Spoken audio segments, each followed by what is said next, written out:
নমস্কার, দেখছেন নিউজ 18 বাংলা। আপনাদের সঙ্গে রয়েছি আমি সোনিয়া। ভোটের দামামা বেজে গিয়েছে। রাজ্য রাজনীতিতে শুরু হয়ে গেছে প্রচার, প্রতিশ্রুতি আর সমীকরণের লড়াই। রাজনৈতিক নেতারা প্রত্যেকেই সাধারণ মানুষের কাছে পৌঁছে যেতে চাইছেন, নিজেদের বক্তব্য জানাতে চাইছেন। কিন্তু এই সব কিছুর ভিড়ে এবারের ভোটে একটা বড় ফ্যাক্টর জেন জি। তরুণ প্রজন্ম, কলেজ পড়ুয়ারা, তরুণ তরুণীরা তারা ঠিক কি ভাবছেন? ক্যাম্পাসে কম্পাস এই প্রোগ্রামের কারণ কি? তার কারণ জেন জি যারা টক অফ দ্য টাউন, তাদের ভোট কতটা ম্যাটার করে। কারণ তাদের ভোট বদলে দিতে পারে অনেক সমীকরণ, বদলে দিতে পারে সব হিসেব নিকেশ। আর সে কারণেই তো আজ আমি উপস্থিত হয়েছি জলপাইগুড়ির আনন্দচন্দ্র কলেজ অফ কমার্সে। যারা প্রথমবার ভোট দিচ্ছে তাদের এক্সপিরিয়েন্স কেমন হবে সেটা তো ভোটের পর তারা বলতে পারবে, কিন্তু তার আগের এক্সাইটমেন্টটা কি ভাবছে, তারা কি ভেবে ভোট দেবে, চলুন তাদের কাছ থেকেই জানতে চাই। প্রথমবারের ভোটার, তাই তো, কি ভেবে ভোট দেবে? এই এডুকেশন সিস্টেম আর কি ডেভেলপমেন্ট করছে এইসব নিয়ে এখন খুব এক্সাইটেড আছি যে প্রথমবার যে ভোট দিব, মানে এই আশেপাশে উন্নয়ন দেখি একটু ভোট দিব, যে কে আসবে, কে উন্নয়ন করবে, কোন পার্টি বা কোন পার্টি আমাদের ডেভেলপ করছে সবকিছু, কে ভালো সেই বিচার করেই ভোট দেবো। এই যারা ভোট দেবে বা আগে দিয়েছে তাদেরকে একটা কোয়েশ্চেন রাখতেই হবে। ভোট তোমাদের কাছে কি উৎসব না রাজনীতি? ভোট তোমাদের কাছে রাজনীতি, ভোট ওদের কাছে রাজনীতি। অর্থাৎ রাজনীতি যে একটা বড় ফ্যাক্টর এই জেনজিদের কাছে তা বলার অপেক্ষা রাখে না। আচ্ছা, কলেজে যদি তোমাদের কোনো নেতা আসেন, কি প্রশ্ন রাখতে চাইবে তাদের কাছে? জিজ্ঞেস করবো যে আমাদের হয়ে 5 বছর কি কাজ করবে।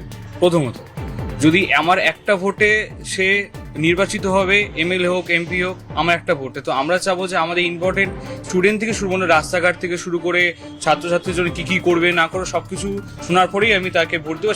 তাকে ফার্স্ট অফ অল এগুলো জিজ্ঞেসই করবো। আমি যে কোশ্চেন উত্তরগুলো পেই তাহলেই হয়তো তাকে আমি ভোটটা দেবো।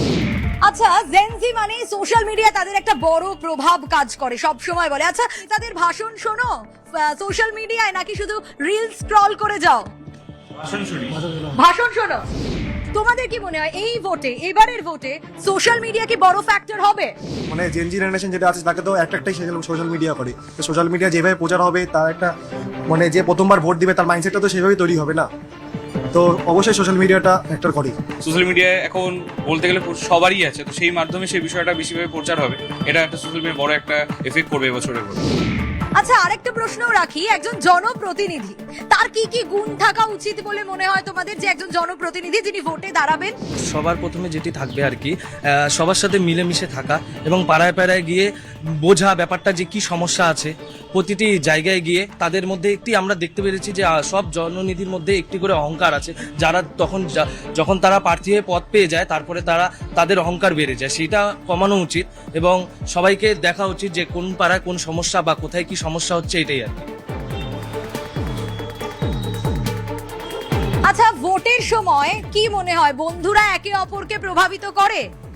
আজকালকার দিনে যে জেনজিরা আছে তাদেরকে প্রভাবিত করার কোনো দরকার নেই, তারা কারণ সোশ্যাল মিডিয়াতে অ্যাক্টিভ, তারা নিজেরা দেখতে পাচ্ছে কোন দলটি আছে বা কোন দল কাজ করছে বা কোন দল আমাদেরকে নিয়ে ভাবছে, দেখছে, সেই অনুযায়ী তারা প্রার্থী চুজ করবে এবং ভোট দিবে তাদের।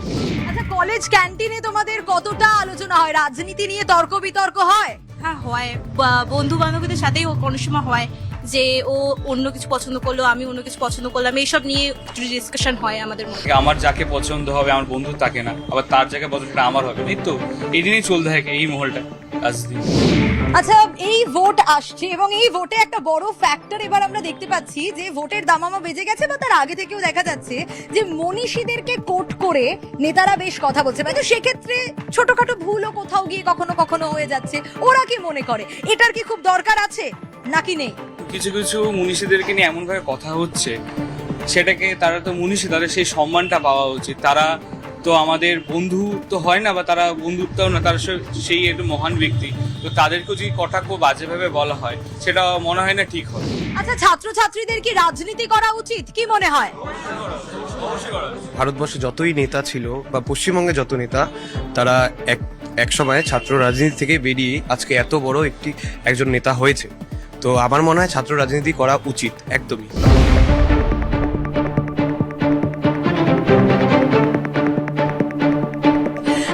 প্রশ্ন বারবার করে উঠে আসে এখন, ভাতার প্রসঙ্গ। আমরা দেখেছি যুবসাথী ভাতা চালু হয়েছে, আমরা দেখেছি বিভিন্ন ক্ষেত্রে অনেক কিছু প্রকল্প আছে এরকম রাজ্য সরকারের, কিন্তু এই ভাতাকে অনেকে ভিক্ষেও বলেন, কটাক্ষ করেন। ওরা কিভাবে ভাবে ভাতা ভালো না খারাপ জানতে চাই ওদের থেকে। ধরুন আমি কোনো একটা ব্যাংকেরই পরীক্ষা দেবো, একটা জেনারেল ক্যান্ডিডেটকে 800 টাকা দিয়ে ফর্মটা ফিল আপ করতে হয়, তার আরও আছে। সেটা এই যে আমাদের পশ্চিমবঙ্গ সরকার যেটা করেছে যুবশ্রী, সেটা অবশ্যই আমাদের কাজে বিভিন্ন পরীক্ষাগুলো একটা কাজে দিবে। আমি যদি কোনো একটা এক্সামের ফর্ম ফিল আপ করতে যাই তো আমাকে একটা পরিমাণ অ্যামাউন্ট পে করতে লাগে, তো সবসময় সেটা আমার বাবার কাছে যেতে লাগে, না হলে মার কাছে যেতে লাগে। তো এখন যেহেতু আমরা এই ভাতাটা পাচ্ছি, তো সেটা দিয়ে আশা করি আমার সুবিধা হয়ে যাবে, কারণ আমাকে আর বাইরে থেকে টাকাটা নিতে হবে না। আচ্ছা, ভোট এলেই দেখা যায় যে নেতাদের আনাগোনা বেড়ে যায়, হঠাৎ করেই তারা খুব বেশি কনসিয়াস হয়ে যায়, এরকম দেখা যায় বিভিন্ন ক্ষেত্রে। ওরা কি ভাবে এটাকে? ভোট আসলে তাদের একটি মনে ভয় থাকে যে আমি যদি আজকে এই জায়গাটায় প্রার্থী হয়ে আছি, ওখানটায় যদি আমি না যাই, ভালো মন্দ যদি আমি না দেখি, তাহলে হয়তো ভোট হয়তো আমি কম পাবো বা সেই জায়গাটা আমি পৌঁছাতে পারবো। যখনই ভোট আসে তার আগে আগে নেতারা কোথাও গিয়ে দল বদল করতে শুরু করে। ওদের কাছে যখন রাজনীতি এতটা ম্যাটার করে, তখন এই বিষয় নিয়েও নিশ্চয়ই ওরা ভাবে। কি ভাবে দেখি, ওদের কাছ থেকেই শুনি। এখন কোনো ব্যক্তি যদি জল চেঞ্জ করে, একটা হবে তার সেই যেই দলের সাথে তার সাথে সমস্যা, না হলে তার ব্যক্তিগত সে কোনো সুযোগ সুবিধা পাচ্ছে না।